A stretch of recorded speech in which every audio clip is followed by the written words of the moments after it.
Hello नमस्कार प्रिय छात्रों।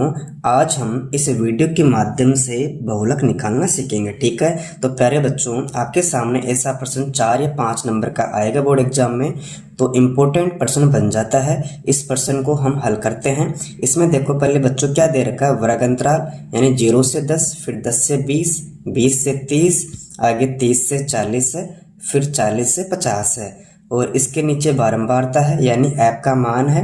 इसमें 2, 5, 7, 6, 4। ठीक है, इस बंटन सारणी का आपको बहुलक ज्ञात करना है। तो प्यारे बच्चों, इसके लिए आपको बहुलक का सूत्र याद होना जरूरी है। तो मैंने यहाँ पर आपके सामने लिख रखा है, जैसे L प्लस फिर ब्रैकेट है F1 माइनस F0, इसके बट्टे में 2F1 minus F0 minus F2 into H। ये आपके सामने बहुलक का सूत्र है। ठीक है, तो इसके लिए आपको L का मान चाहिए, फिर F1 का मान, आगे F0 का, फिर F2 का, और H का मान आपको निकालना आना चाहिए। इसके बाद ही आप इन मानों को फिट करके सूत्र में इसका आंसर ला सकोगे। ठीक है, तो प्यारे बच्चों, इन सभी का मान हम कैसे निकालेंगे, बहुत आसान तरीके से देखेंगे। ठीक है, इसके लिए आपको देखना है पहले ऐप का मान, यानी जो बारंबारता दे रखी है प्रश्न में, इसको गौर से देखो और इसमें देखो सबसे बड़ी संख्या कौन सी है।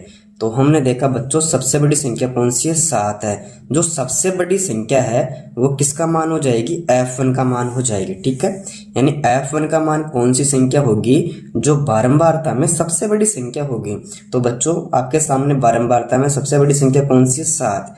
तो F1 का मान हमारे पास में कितना आ गया, 7 आ गया। ठीक, F1 के मान के बाद में आपको देखना F0 का मान। तो प्यारे बच्चों, कुछ नहीं करना, जो इसके इधर वाली संख्या है ये F0 का मान हो जाएगी, यानी F0 का मान कितना आ गया, 5। ठीक है, और इसके दाईं तरफ वाली संख्या 6, ये F2 का मान हो जाएगी।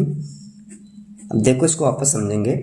इसके लिए हमने क्या देखा, पहले सबसे बड़ी संख्या, तो सबसे बड़ी संख्या F1 है, तो F1 का मान हमारे पास में कितना आया था, 7। ठीक है, और इसके इधर वाली संख्या F0 का मान यानी 5 है, और इसके इधर वाली संख्या आपके F2 का मान हो जाएगी। ठीक है, अब आपके पास में दो मान बचे, एक तो L का और दूसरा H का मान। तो प्यारे बच्चों, L का अर्थ होता है वृत्त की निम्न सीमा। इसका मान आप कैसे निकालोगे, तो कुछ नहीं करना, जो F1 का मान था ना, सबसे बड़ी संख्या 7 थी, इसके ऊपर वाली संख्या देखो 20 और 30 है।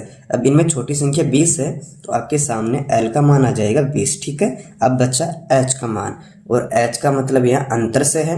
अब अंतर कहाँ से देखोगे, जो वर्ग अंतराल दे रखा है ना, उन्हीं में से देखेंगे। जैसे 0 से 10 है, यहाँ 10 से 20 है, 20 से 30 है, इन सभी में अंतर कितने का है, इनमें अंतर 10 का। जैसे हम 20 में से 10 माइनस करते हैं तो हमें कितना प्राप्त होता है, 10। इसी प्रकार 30 में से 20 माइनस करते हैं तो हमें कितना प्राप्त होता है, 10। तो हमने देखा सभी में अंतर कितने का आ रहा है, 10 का आ रहा है। इस प्रकार हमें H का मान मिला 10। अब क्या करना है, जो मान दे रखे हैं इनको फिट करेंगे फॉर्मूले में, इससे हमारे पास बहुलक का आंसर आ जाएगा। ठीक है, तो बच्चों देखो, पहले किसका मान आएगा, L का मान।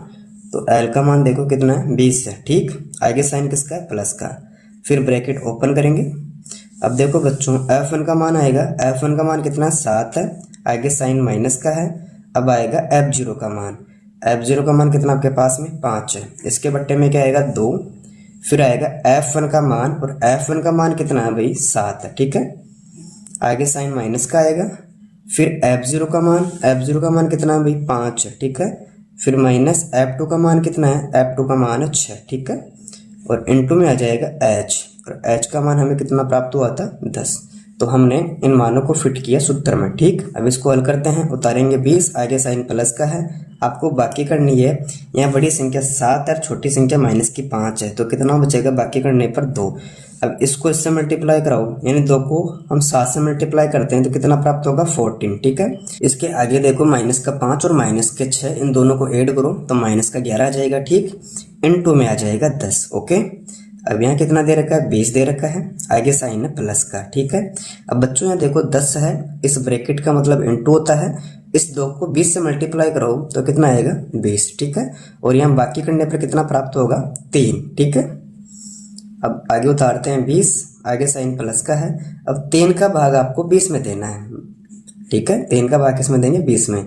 जैसे 3 छक्की 18, यहाँ कितना बचेगा, 2, फिर 3 छक्की 18, यानी 6.6 आ गया। ठीक है, मैं यहाँ पर 6.6 कर सकता हूँ।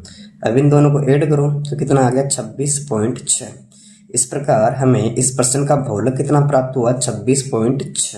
अगर आपको वीडियो अच्छी लगी वीडियो को लाइक करें, मित्रों के साथ शेयर करें और चैनल पर पहली बार आए हो तो चैनल को सब्सक्राइब अवश्य करें। Thank you.